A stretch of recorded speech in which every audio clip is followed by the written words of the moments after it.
member of a known terrorist group, he was allowed into the White House. But the Secretary of Homeland Security, her answer to that happening was absolutely not. She didn't say we had vetted him many times, and even though he was a member of a known terrorist organization that we in the State Department had designated a terrorist organization, we still thought he was safe, even though he was a member of a terrorist organization. She said it just absolutely did not happen. Absolutely not. The article goes on from Washington Examiner. I think, and this is in quotes, I think we have to add more nuance to that, unquote. She said when King mentioned that Eldon is part of a designated foreign terrorist organization. Quote, we have to know what the group was.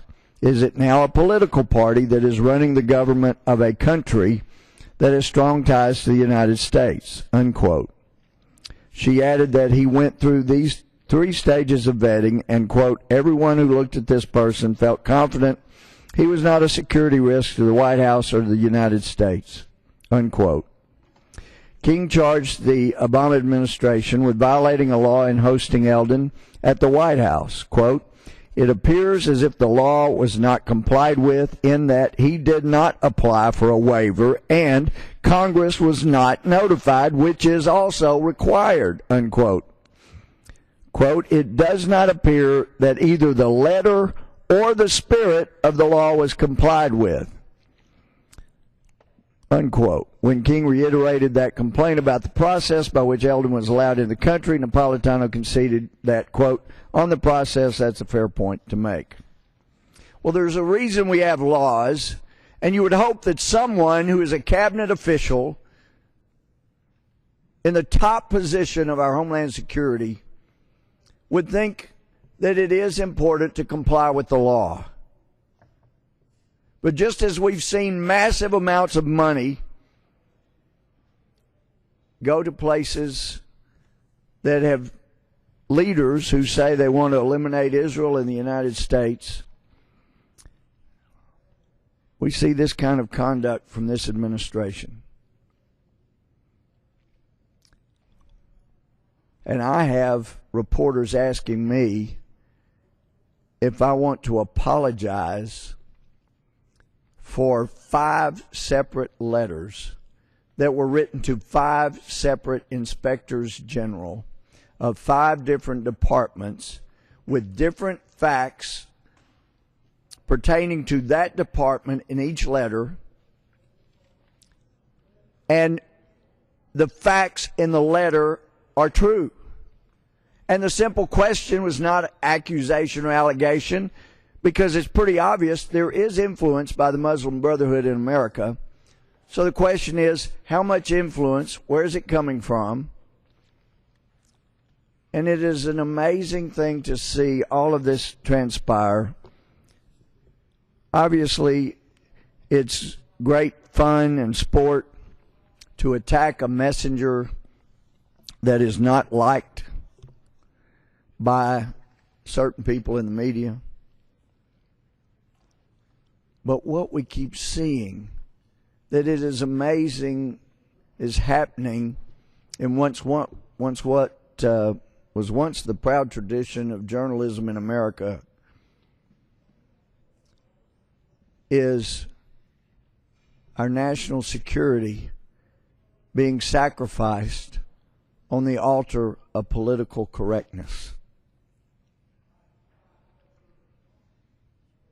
Why isn't the mainstream media making a big deal about a Secretary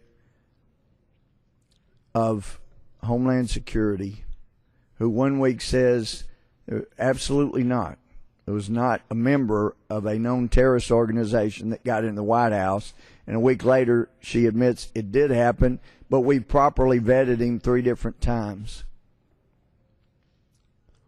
What apparently is being grossly overlooked also, that I get as I speak to Muslims in other parts of the world who are our friends, who have fought with us, who have buried family members and loved ones because they want to live in freedom like we do. They don't want a strict group like the Taliban dictating their lives. They're moderate Muslims who want to live in peace. And what they keep bringing home to me is what this administration misses entirely.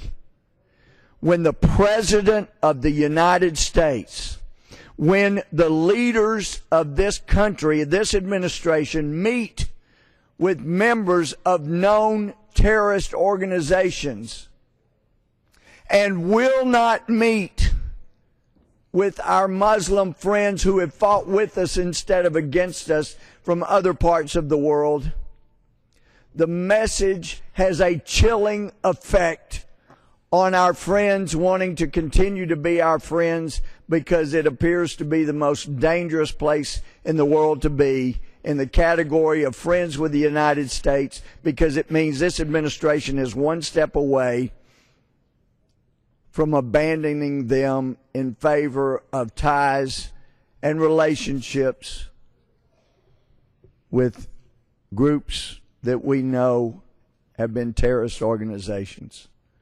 It's not just the meeting with, it's not just a danger or lack of danger of someone coming in the White House. Of course, they can check them with the metal detectors to make sure they're not carrying anything. But it goes beyond that. It devastates our friends.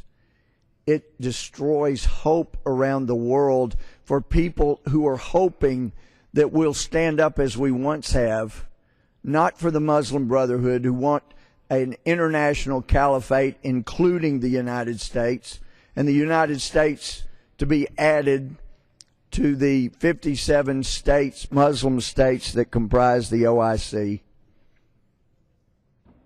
It's what we're doing to our friends.